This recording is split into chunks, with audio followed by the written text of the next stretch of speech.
Welcome to another deep dive. This time we're tackling a topic that's both ancient and trendy, the law of attraction. You've probably heard the sound bites, think positive and all that, but we're going way deeper.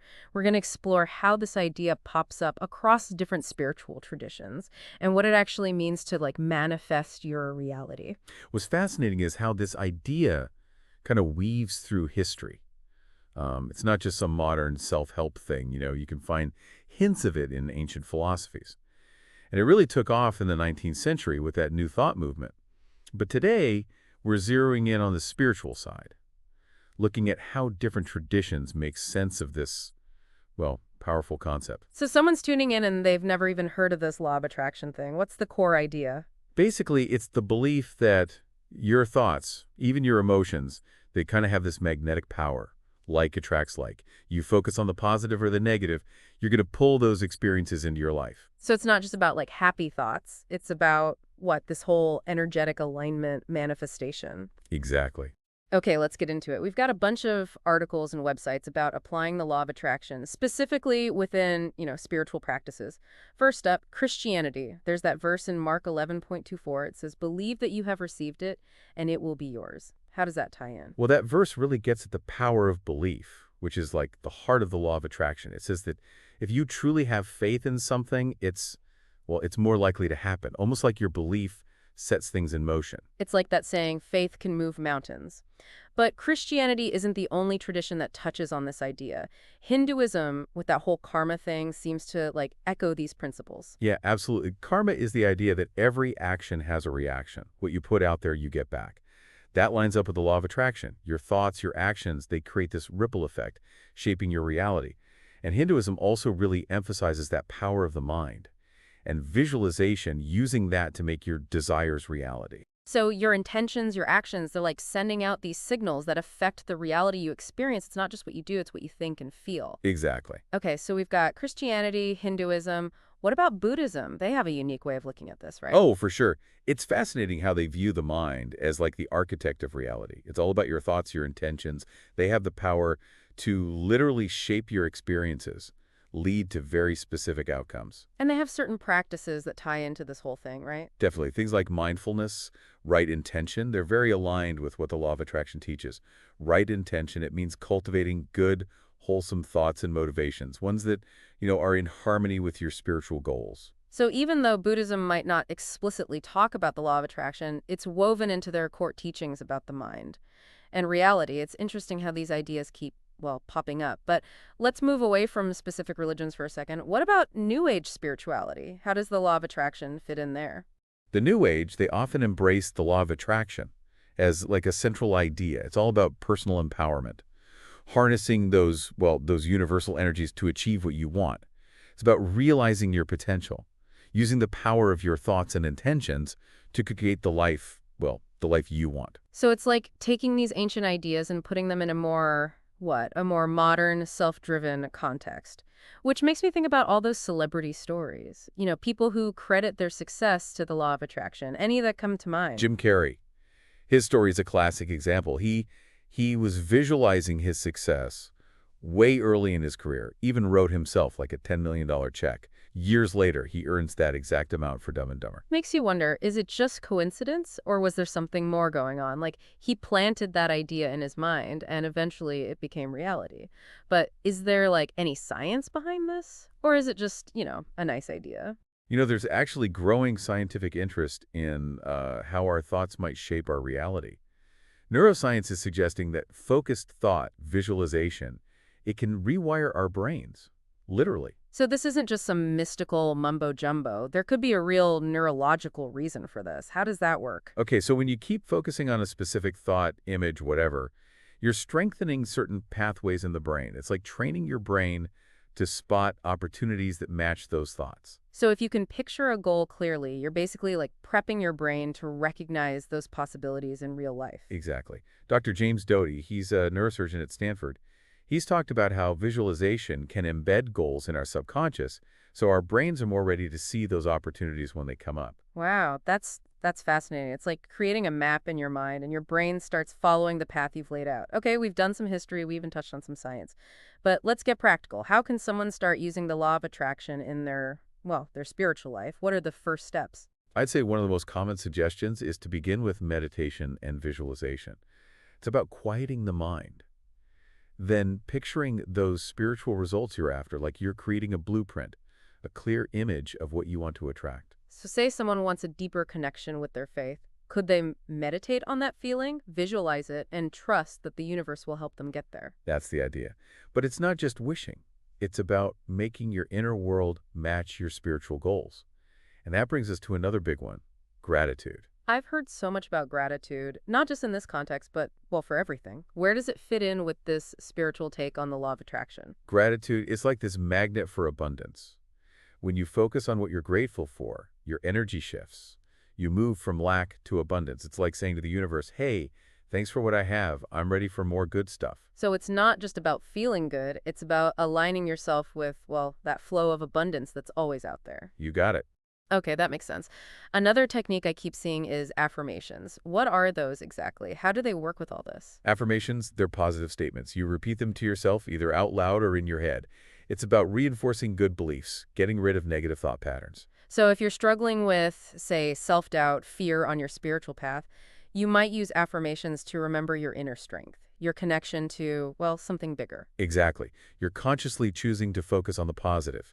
You're swapping those negative thoughts for empowering ones. Like rewriting the script that's playing in your head. Exactly. But there's one more key piece, releasing resistance.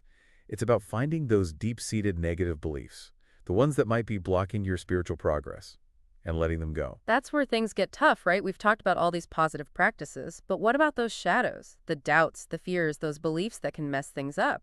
How do you even begin to deal with those? That's where self-awareness is super important. You got to be honest with yourself.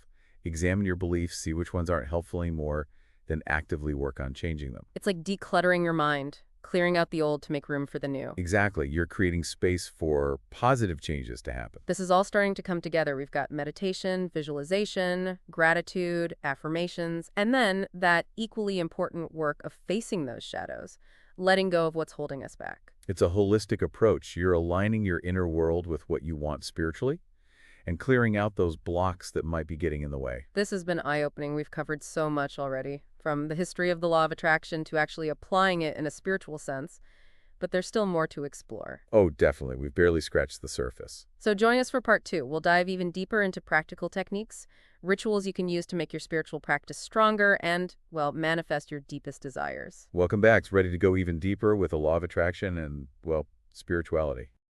Let's do it. Last time we were talking about, getting your inner world aligned with your spiritual goals and all that, and how important it is to clear out those limiting beliefs.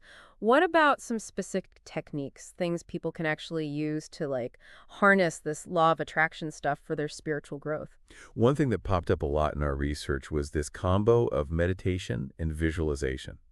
It's powerful stuff for getting your energy in sync with those goals. Break it down for me. How do those two work together, specifically, for spirituality? So meditation is all about quieting the mind. You're creating this calm space where you can connect with your inner self, that spiritual core. And once you're there, that's when visualization comes in. You start picturing those outcomes you're hoping for, spiritually speaking. Okay, so it's not just emptying your head. You're actually directing your focus towards what you want to grow spiritually. Yeah, exactly. It's like drawing up a blueprint in your mind, a clear image of what we want to attract. So say you're looking for more peace. You might visualize yourself surrounded by this, I don't know, calming white light, and really feel that serenity wash over you. It's like planting the seeds of intention, but in your mind. That's a good way to put it. Speaking of planting seeds, we got to talk more about gratitude. We touched on it last time, but how does it really fit in with this laws of attraction stuff? Gratitude, it's a magnet for abundance. Seriously. When you zero in on what you're thankful for, your energy shifts. Instead of focusing on what's missing, you're acknowledging the good stuff you've already got. So it's like you're saying to the universe, hey, thanks for all this. I'm ready for more. Yeah, it's about recognizing all that good and, well, it attracts more good. Makes sense. Okay, what about affirmations? How do those work and how can they help with spiritual growth? Affirmations are like these positive statements you repeat to yourself, out loud or in your head, and about reinforcing those beliefs, the good ones, and getting rid of those pesky negative thought patterns. So if you're dealing with self-doubt or maybe even fear as you're trying to, grow spiritually, you can use affirmations to remind yourself of your strengths, that connection to something bigger. Exactly. You're consciously choosing those empowering thoughts. You're basically replacing the negative stuff with something better, something that lifts you up. It's like changing the soundtrack in your head. Love that analogy. It's about intentionally shaping your inner dialogue to match your spiritual aspirations. Now, in the last part, we talked about releasing resistance, basically getting rid of those negative beliefs that can hold us back from growing spiritually. How do you actually do that? It sounds kind of tough. It can be challenging, yeah, but it's so important. First step, you got to be aware of them. Shine a light on those shadow beliefs. See them for what they are, without judgment. It's about noticing those stories we tell ourselves, the ones that might be, well, keeping us stuck. Exactly. Once you see those beliefs, you can start to question them. Ask yourself, is this even true? What proof do I have? Does this belief help me, or is it holding me back? It's like putting those beliefs on trial, really examining them instead of just blindly believing them. Exactly. And as you start to dismantle those beliefs, you can swap them out for better ones, ones that empower you. So it's like tearing down the old and building something new and strong in its place. Perfect way to put it.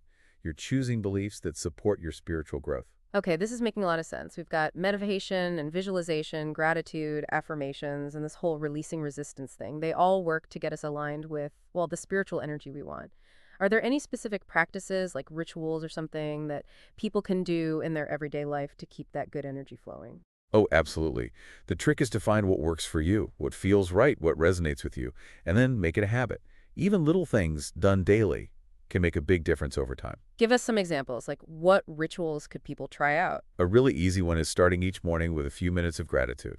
Just take some deep breaths and think about all the good in your life. Big or small, doesn't matter. It's like setting yourself up for a good day, right from the start. Exactly.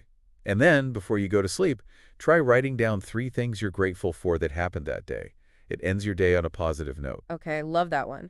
What about using affirmations? How can people fit those into their routine? Write them down on sticky notes. Put them where you'll see them all the time. Bathroom mirror, your computer, even the fridge. Or set reminders on your phone to just stop for a minute a few times a day and repeat your affirmations to yourself. It's like those positive messages are constantly sinking in, right? Shaping your beliefs and, well, your actions. That's the idea. And don't underestimate visualization. Even just a few minutes a day, picturing those spiritual outcomes you want, it can really make a difference.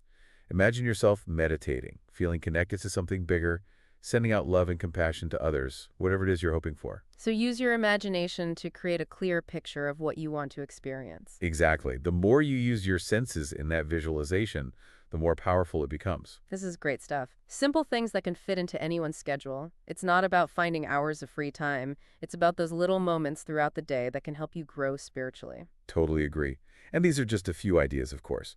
You could make a vision board with pictures and words that represent your goals. Or be mindful during everyday stuff, like when you're eating or taking a walk.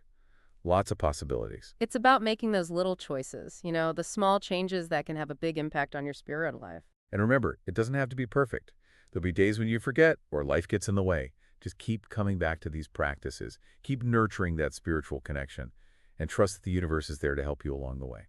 I have to ask, though, is there ever like a downside to the law of attraction? If we're attracting things based on our thoughts, is it possible to accidentally attract something bad, something we don't want? That's a good question, and a lot of people wonder about that. Here's the thing. The law of attraction is all about positivity. Aligning yourself with those higher frequencies like love, joy, abundance, all that good stuff. So if you're constantly focused on negative thoughts and fears, it's not likely you'll manifest those things directly. But there's more to it. What do you mean?